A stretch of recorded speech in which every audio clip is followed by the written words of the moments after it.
Como eu disse pela manhã, às 9 às 11, preguei sobre esse tema, guiados pelo Espírito Santo.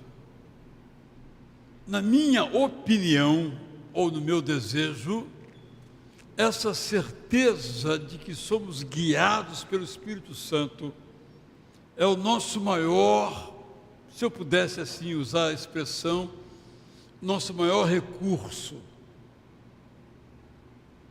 O melhor do cristianismo, olha o que eu vou dizer aqui um pouco hereticamente, não é o céu. O melhor do cristianismo é ser guiado pelo Espírito Santo.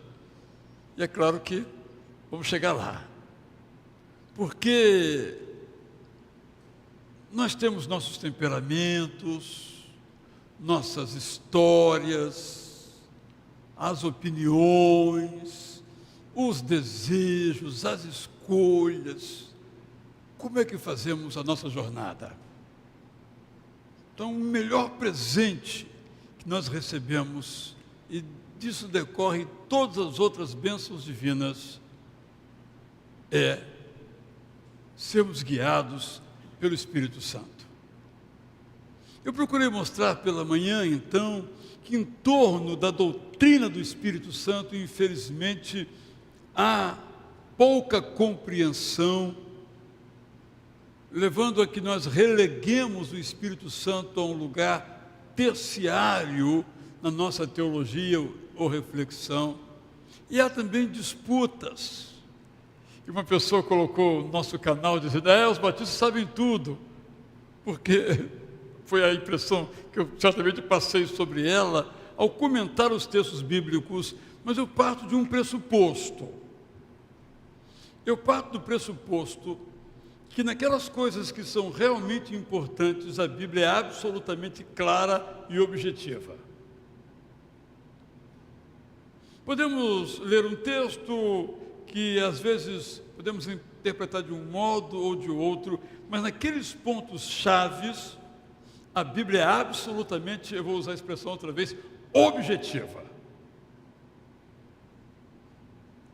Cabe-nos lê-la com o coração e com a razão para compreender essa objetividade.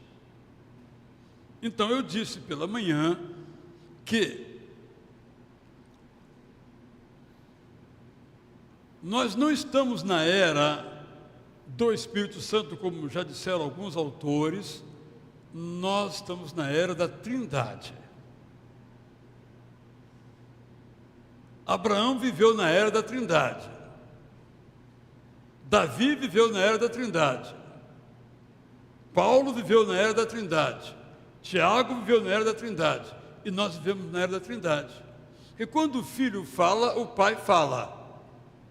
Quando o Pai fala, o Espírito Santo fala. Quando o Espírito Santo fala, o Filho fala. Então eu mostrei que há alguns erros na compreensão dessa Trindade e mencionei um que é muito sedutor, chamado modalismo, segundo o qual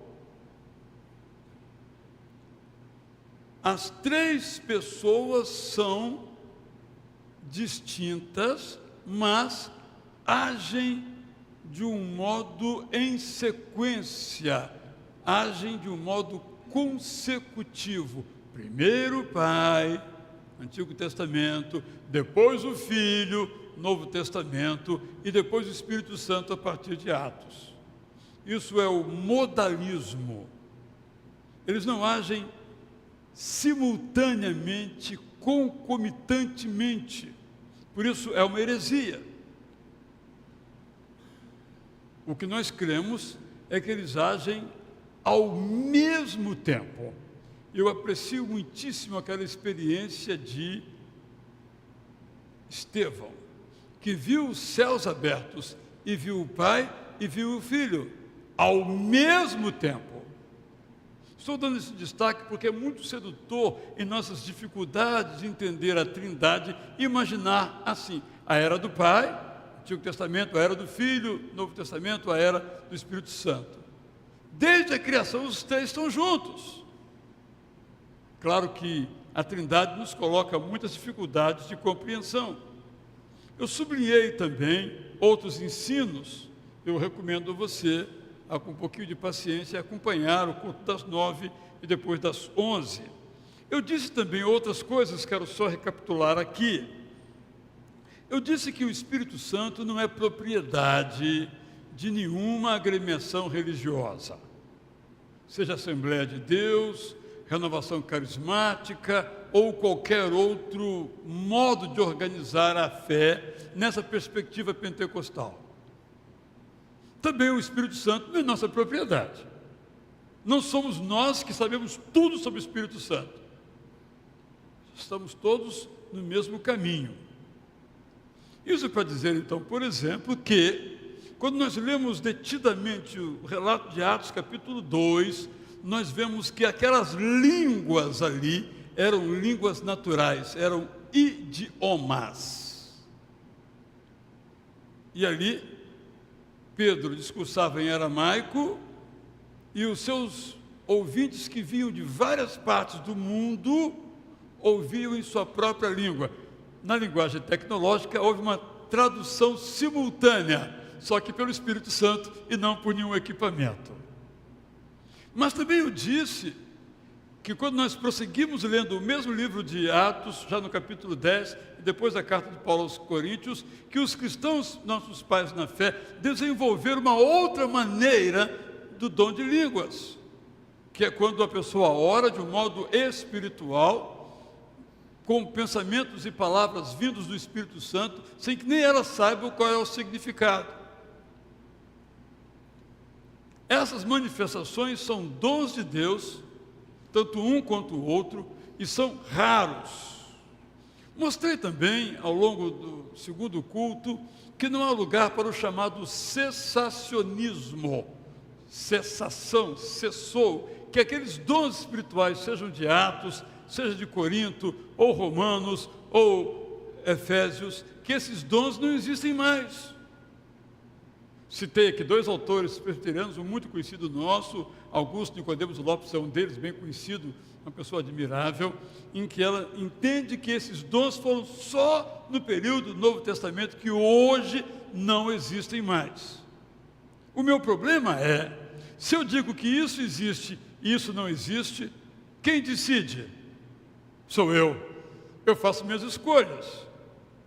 Penso que esse não pode ser o nosso caminho, porque quando Paulo, por exemplo, recomenda aos romanos, depois aos efésios, o uso dos dons, sobretudo também em Coríntios, ele não diz esse aqui, aquele é para essa época, esse não é para essa época.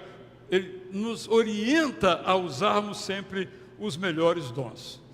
Tudo isso para dizer, então, que eu e você não podemos marginalizar, colocar num plano secundário ou terciário o Espírito Santo, porque, então, eu acrescentei alguns elementos para dizer, primeiramente, que o Espírito Santo é aquele que nos regenera. Se eu sou salvo por Jesus Cristo e não foi por meu mérito, é porque eu fui gerado de novo ou regenerado pelo Espírito Santo. Disse também que o Espírito Santo habita em nós, mas isso não nos faz deuses, nos faz homens e mulheres em que o Espírito Santo habita para nos conduzir, para nos guiar. Mas o Espírito Santo continua sendo o Espírito Santo, livre e autônomo. E eu continuo sendo livre e autônomo. Mas se eu peço, se eu oro, o Espírito Santo que habita em mim, ele então me guia. Me guia. Eu vou ler aqui Atos 5, 16 a 18 e termino toda a recapitulação dos cultos matinais. Diz o texto bíblico em Gálatas 5, 16 a 18, na versão Prazer da Palavra: meu conselho é que vocês se deixem guiar pelo Espírito Santo. Só assim vão deixar de viver segundo os desejos das suas próprias inclinações pecaminosas. A natureza, nossa natureza pecaminosa, briga contra o Espírito Santo, e o Espírito Santo desafia a natureza pecaminosa. O desejo da natureza pecaminosa de vocês é que não façam o que sabem que é certo. Trata-se de uma batalha espiritual, de uma guerra espiritual, que muitas pessoas, por diversas influências, imaginam uma guerra travada entre Deus e o diabo nas regiões celestiais. Não é essa a batalha espiritual. O espaço, o campo de batalha dessa luta é o meu coração. Porque a Bíblia me diz o que é certo. Mas eu quero fazer o que o meu desejo quer fazer. Essa é a batalha. Então deixe-se guiar pelo Espírito Santo e não serão comandados pelos seus pecados. Agora quero eu então acrescentar alguns elementos sobre a missão do Espírito Santo em nossas vidas. Primeiramente, quero dizer então que o Espírito Santo nos encoraja. Ele nos conforta, ele nos consola. É por isso que Jesus Cristo e os apóstolos chamam ao Espírito Santo de Paráclito. Paráclito é uma palavra que não tem tradução em português. Às vezes, nas traduções tradicionais, encontramos, por exemplo, a palavra advogado. Mas é mais do que advogado.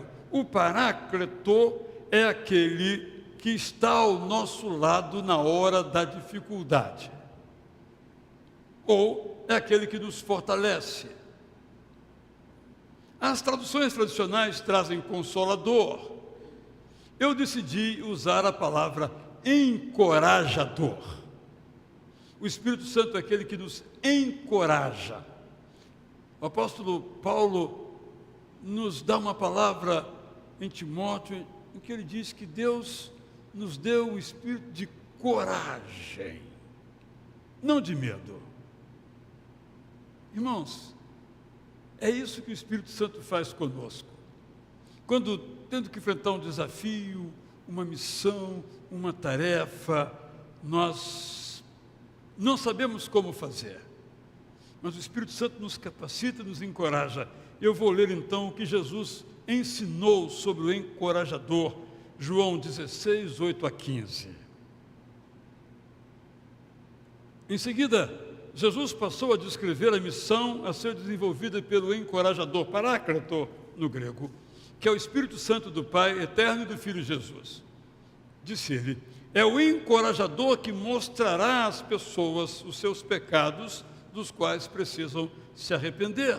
As pessoas pecam por não crerem em mim. O que Jesus está dizendo é que nós, arraigados em nossos pecados, só conseguimos nos livrar deles por meio do arrependimento, porque o Espírito Santo nos encoraja a admitir que estamos errados. Além disso, disse Jesus, o encorajador confortará vocês, porque não estarei mais aqui. O encorajador dirá a todos que o fim dos que não se arrependem é o mesmo de Satanás, a quem o Pai Eterno já condenou. Tenho mais coisas para lhes dizer, mas vou parar por aqui. Saibam, contudo, disse Jesus, que o encorajador orientará vocês em toda a verdade. Ele não falará de si mesmo, mas de mim. E é por intermédio dele que vocês serão orientados sobre as coisas que acontecerão. Eu mencionei pela manhã que J.I. Packer tem uma imagem muito interessante em que ele diz que o Espírito Santo é como um holofote numa catedral. E esse holofote ilumina Jesus. Mas ninguém olha para o holofote, olha para Jesus. Que a tarefa do Espírito Santo é apontar para Jesus, que é o nosso Salvador. Então Jesus diz ainda: o encorajador continuará a minha missão. Ele confirmará que o Pai Eterno me deu autoridade para fazer o que tenho feito. Se você está com medo, seja o que for na sua vida, uma tarefa, uma enfermidade, um desafio, seja o que for, uma decisão a tomar. Peça ao Espírito Santo para lhe dar coragem. Porque o papel dele, por isso seu nome é encorajador, Paráclito, ele vai encorajar você. Para fazer aquilo que você acha, humanamente falando, que está além de sua capacidade. Mas se o Espírito Santo lhe encorajar, estará dentro da sua capacidade, pelo poder do Espírito Santo. Quinto lugar, porque eu comecei pela manhã, o Espírito Santo nos chama para a obra missionária. Atos 8, 14 e 17 tem um relato que nós não podemos esquecer. Os apóstolos que não tinham deixado Jerusalém ficaram sabendo que os samaritanos ouviram o Evangelho e creram. Os apóstolos Pedro e João viajaram à cidade samaritana, onde Filipe evangelizava, para ver de perto o que estava acontecendo. Quando chegaram, oraram para que os samaritanos recebessem o Espírito Santo. Todos eles tinham sido batizados, mas apenas em nome de Jesus, sem menção ao Espírito Santo. Os apóstolos oraram, impondo as mãos sobre os seguidores de Jesus, todos foram abençoados com o poder do Espírito Santo. O segundo texto, encadeado a este, no mesmo livro de Atos, capítulo 13, versos 1, 2 e 3. A igreja em Antioquia do Sul era liderada por 5 pastores mestres: Barnabé, Simeão, conhecido como Simão Negro, Lúcio o Cirineu, por ser de Cirene, na Líbia, Manaém, que foi amigo de Herodes Antipas no período de sua vida, e Saulo. Num dia de culto e jejum ao Deus Eterno, realizado no ano 48, o Espírito Santo disse à igreja reunida: consagre-me agora Barnabé e Saulo para uma missão específica que lhes estou confiando. Enquanto jejuavam e oravam, os irmãos impuseram as mãos sobre Barnabé e Saulo e os enviaram como missionários. Estou mostrando aqui aquilo que o Espírito Santo faz quando nós damos atenção ao ministério dele, quando nós o recebemos e deixamos que ele livremente haja em nossos corações. Ele nos encoraja na hora da perda de alguém, mas além disso ele nos coloca na missão, ele nos faz missionários de um modo ou de outro. Sexto lugar, o Espírito Santo nos ensina a orar.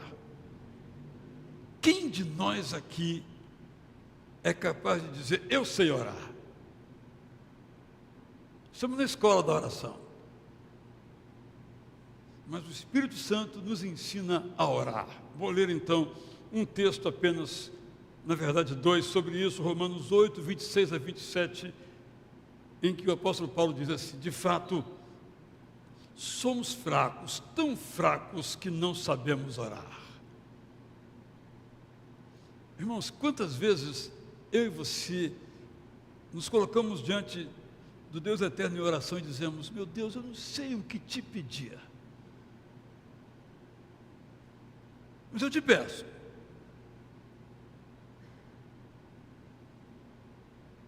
Ainda bem, não é? Que se eu soubesse o que pedir, eu diria a Deus que Ele fizesse isso ou aquilo, como se eu fosse melhor do que Ele, soubesse mais do que Ele. Nós somos fracos. Contudo, diz o apóstolo Paulo, por sermos fracos, não sabemos orar. Não precisamos ficar desesperados, porque o Espírito Santo nos ajuda a orar. Ele mesmo toma o nosso lugar e pede por nós junto ao Pai. Quando Ele ora conosco, não conseguimos entender as suas palavras, porque Ele fala o idioma divino. O Deus Eterno sonda os nossos corações e sabe o que o Espírito Santo está dizendo quando pede por nós. Seus pedidos estão sempre em harmonia com a vontade de Deus. Esse trecho é absolutamente sublime. Ainda bem que Ele está aqui.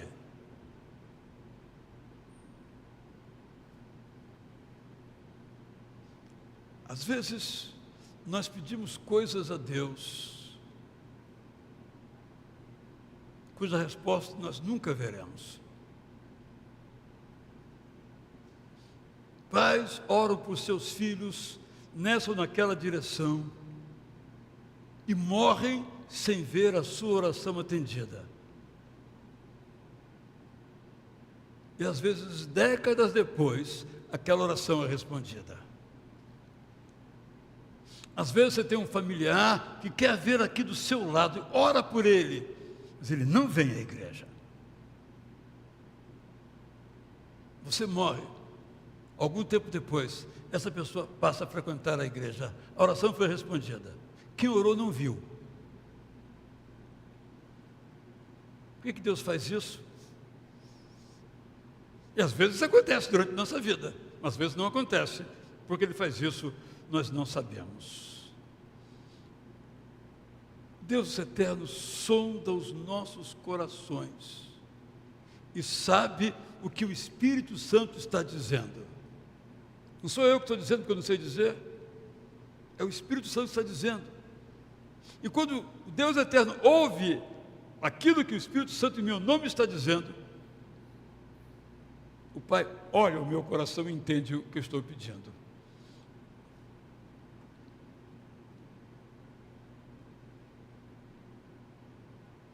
Quero ler agora 7 versículos de Gálatas 4. Eu expliquei no começo desse domingo que nós temos 200 mensagens no Novo Testamento sobre o Espírito Santo. Li-as todas, selecionei algumas, não consegui lê-las todas nos cultos, nem mesmo agora, porque toda a nossa teologia em qualquer área, e particularmente sobre o Espírito Santo, tem que ser baseada na Bíblia, que é objetiva, por isso comecei dizendo isso. O apóstolo Paulo então diz o seguinte: trago outro exemplo para entendermos o que é a graça. Sabemos que, segundo a legislação civil, um herdeiro não tem nenhum direito sobre o que vai receber no futuro. Antes disso, ele é como qualquer pessoa e nada possui, embora no futuro venha a ser dono de tudo. Por agora, quem manda é o seu pai, a quem tem que obedecer e aprender com os tutores que lhe são designados. Isso é na cultura romana. Antes de Cristo, éramos como esse herdeiro, vivendo segundo as leis falhas desse mundo. Mas graças ao Deus eterno, tudo mudou no tempo certo. Deus enviou o seu Filho, Jesus, que foi filho de Maria, Jesus, que viveu como vivemos, Jesus, que nos resgatou da inutilidade, Jesus, por intermédio de quem o Pai eterno nos adotou como filhos. Agora somos filhos de Deus. Em nós agora habita o Espírito Santo e oramos com Ele ao Pai, ao Abba, em hebraico, Pai, em nossa língua. Agora, não temos mais que esperar, já somos plenamente filhos do Deus eterno, com tudo o que isso significa. É assim que temos que pensar e viver. Nós somos muito limitados, até para pedir, mas nós somos filhos de Deus. Quem aqui é pai sabe que muitas vezes nossos filhos nos pedem coisas, mas não sabem o que estão dizendo. Até porque não sabem quais são as suas necessidades, que nós adultos melhor sabemos. Aí nós chegamos para o nosso filho e dizemos: olha, o que você está falando é o seguinte, não é isso? É isso que eu queria dizer, pai. Porque Ele é o nosso filho, nós o amamos de igual modo quando Deus ouve a nossa oração, mesmo que confusa, sem saber pedir isto ou aquilo, por sermos filhos de Deus, adotados como filhos de Deus, Ele ouve a nossa oração e nos ensina a pedir cada vez mais melhor. 7º lugar, o Espírito Santo nos ensina a pensar e a viver de modo espiritual. Eu penso que essa é uma riqueza que nós não podemos dispensar na nossa vida. Leio 1 Coríntios 2, 13 a 16, em que o apóstolo Paulo diz assim: é desse evangelho que falamos, mas sem usar os recursos da sabedoria humana, porque é o Espírito Santo que nos ensina a pensar de modo espiritual. É por isso que as pessoas que pensam de modo natural não aceitam as orientações que o Espírito Santo lhes diz. elas consideram essas orientações como sendo desprovidas de razão. Na verdade, essas pessoas não entendem o Evangelho, pela simples razão que o Evangelho só pode ser recebido espiritualmente. As pessoas que pensam espiritualmente têm uma visão ampla das coisas, já que são iluminadas pelo Espírito Santo. Como aprendemos em Isaías 40:13, não somos capazes por nós mesmos de entender a mente do Deus eterno. Para entendê-la, recebemos a mente de Cristo, o modo de pensar de Cristo. Como lidamos com este assunto em qualquer campo da experiência humana? Nós precisamos lidar como Jesus lidava. Isso é ter a mente de Cristo. Como é que reagimos a uma maldade contra alguém ou contra nós? Como Jesus reagia. O que fazemos de nossa agenda diária? O que Jesus fazia.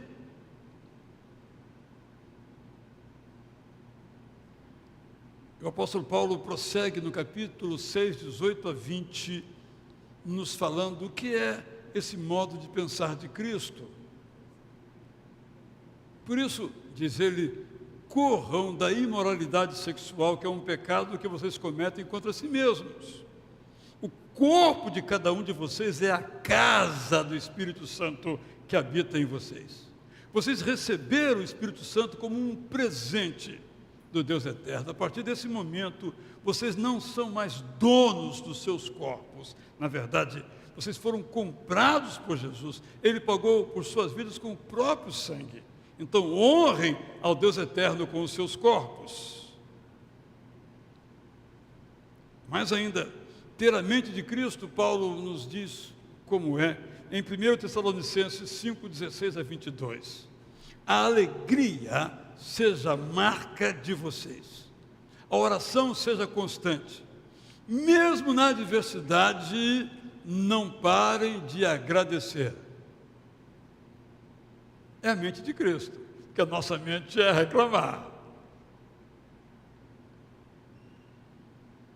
O Deus eterno espera que os seguidores de Jesus sejam agradecidos.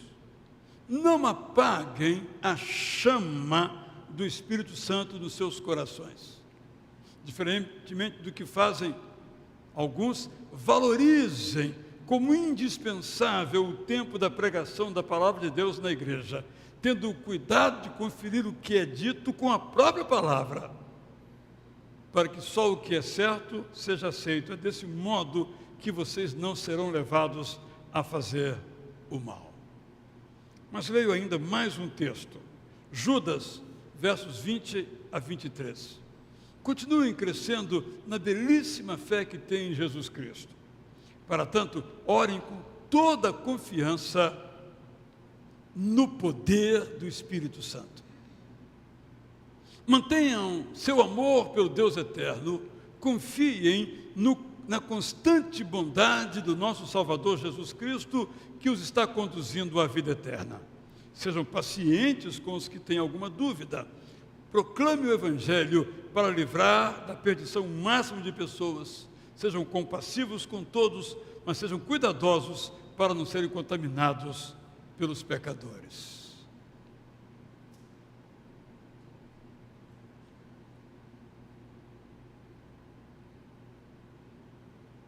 Quando eu sei que eu sou capaz, eu vou lá e faço. Mas quando eu sei que eu sou capaz, porque eu sou capacitado pelo Espírito Santo de Deus, eu vou lá e faço certo.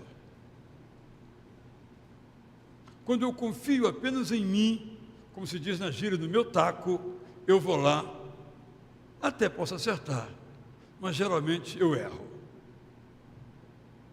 Porque eu sou levado pelo impulso, sou levado pelo meu desejo, e eu não ouço a voz do Espírito Santo me conduzindo no que vou fazer.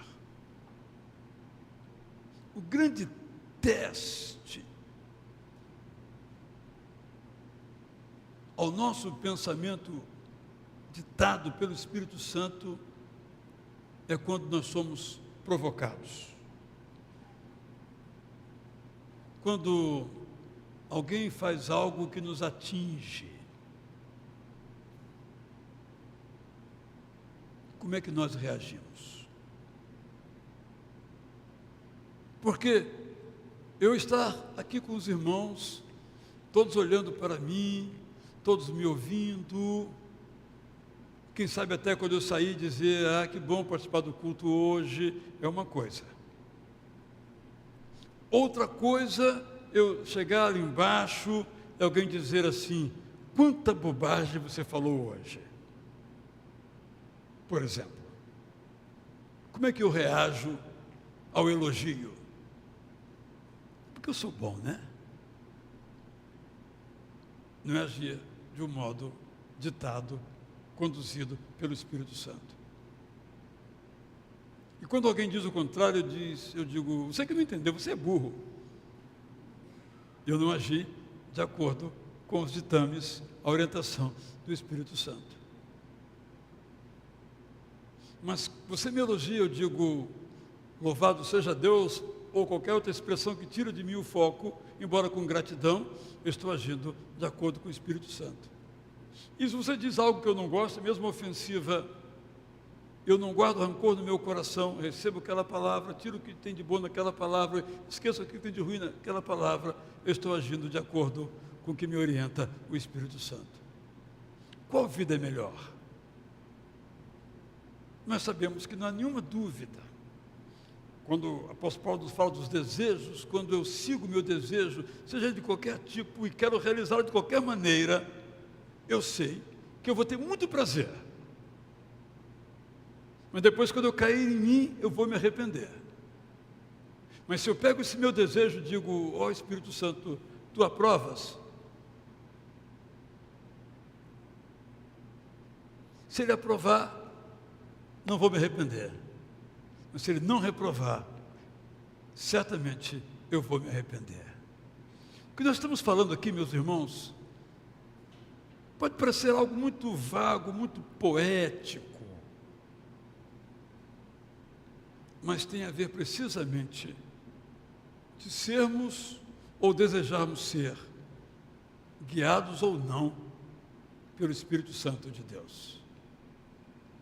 Por isso que eu disse que ser guiado pelo Espírito Santo de Deus é o nosso maior recurso. Ousaria dizer que isso nos faz diferentes das outras pessoas, que fazem coisas boas e coisas ruins. Como nós também fazemos coisas boas e coisas ruins. Porque não somos melhores do que ninguém.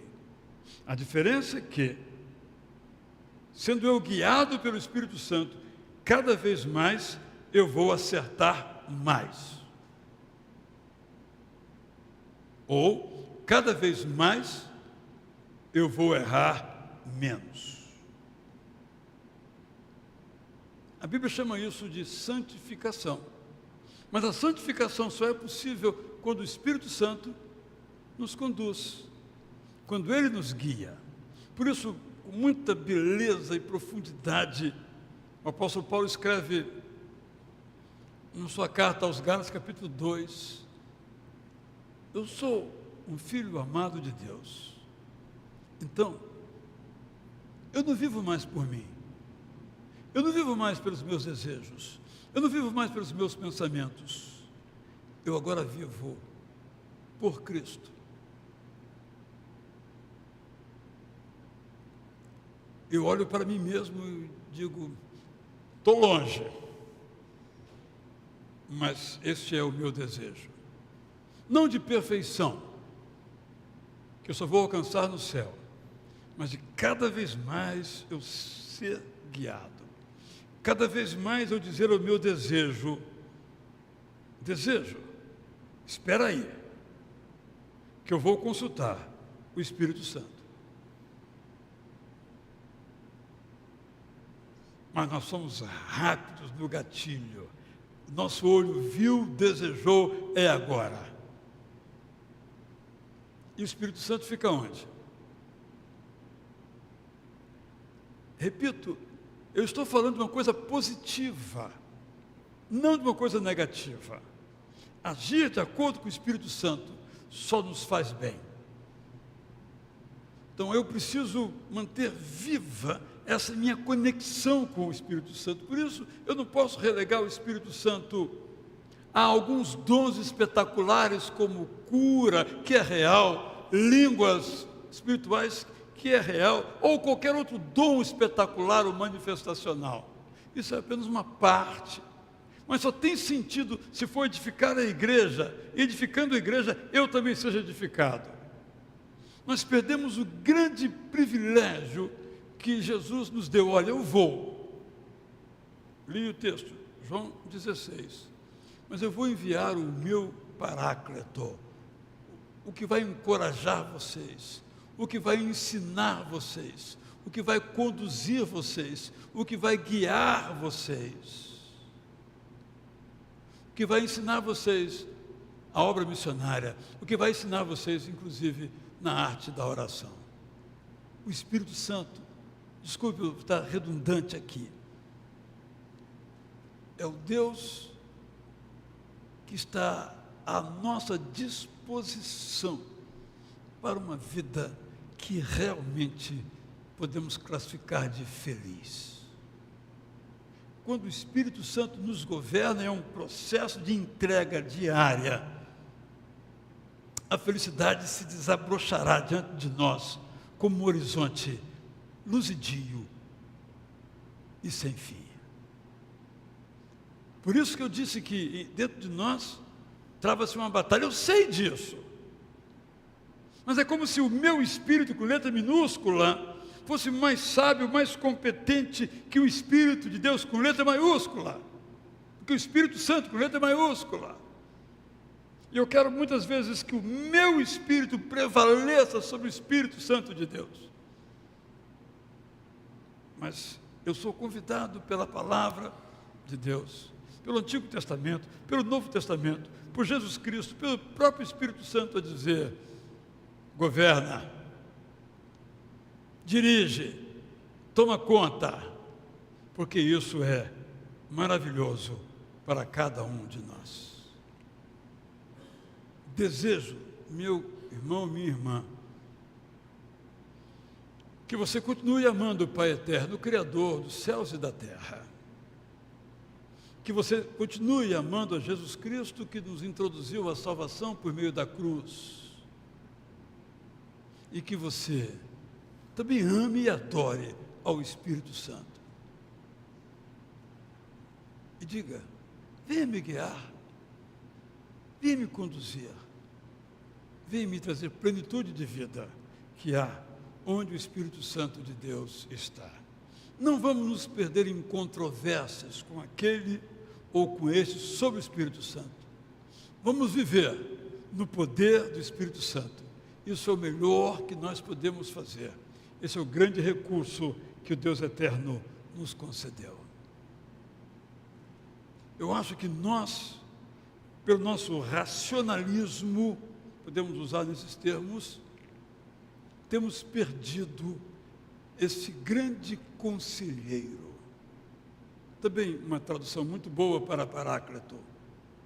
Esse grande encorajador. Outra tradução para Paráclito. Esse grande confortador. Outra tradução para paráfrase. Esse grande intérprete dos nossos sentimentos, que é o Espírito Santo de Deus. Terceira pessoa da Trindade. Mas que não deve ser colocada tal pessoa em terceiro lugar. Tem que ser primeiro. Tanto quanto o Filho, Jesus, tanto quanto o Pai Eterno. Nós não podemos hierarquizar as pessoas da Trindade, porque não basta sermos salvos por Jesus Cristo. Nós precisamos ser santificados todos os dias. E quem nos santifica é o Espírito santificador, o Espírito Santo. Desejo isso para cada irmão nesse momento, nesse instante. Eu quero lhe convidar a ficar em pé para que cantemos junto essa música que nos diz como oração, que o Espírito Santo venha encher a minha vida. Como sairemos da teoria para a prática? Quando você chegar em casa, talvez vá ver televisão. Talvez. Eu verei. Um pouco. Você vai se alimentar aqui ou em algum lugar. Talvez em casa, que o dia hoje não está pedindo assim muitas fugas para outros lugares, não. Como é que você vai ver televisão? Guiado pelo Espírito Santo. Como é que você vai comer? No meu caso, vou confessar para os irmãos, eu acho que me espera um sanduíche muito gostoso. Mas, como é que eu vou comer? É disso que eu estou falando, da vida prática. Talvez ao sair daqui, dirigindo o seu carro, alguém buzine loucamente em cima de você. Ou feche você. Ou corra e ultrapasse o sinal e fechou para você. Como é que você reage? É disso que estamos falando. E o Espírito Santo nos conduz, não para que sejamos bobões, nesse sentido não, mas para que nós nos entendamos, que se nós fizermos aquilo que o Espírito Santo quer fazer, não nós, vai ser muito melhor. Eu quero ser cheio do Espírito Santo. Vocês sabem que há uma imagem sobre isso. Quem criou foi o pastor Ernesto Nini, pelo menos eu li nele, sobre um copo. Quando é que um copo está cheio? Quando ele derrama. É um pouco absurdo isso, né? Você coloca o copo e a água começa a jorrar da torneira sobre aquele copo. Quando é que ele está cheio? O Espírito Santo só está cheio quando ele começa a transbordar, a derramar. Como está o seu copo? Na metade do Espírito Santo, quase na borda ou derramando. E quando ele derrama, todo mundo vê que está derramando. Não é para todo mundo ver, mas é tanta alegria que deixa lá a água encher mais um pouco, mais um pouco, mais um pouco. É disso que temos que buscar. Enche, até derramar, até cair pelas bordas. Ó Espírito Santo, oremos assim.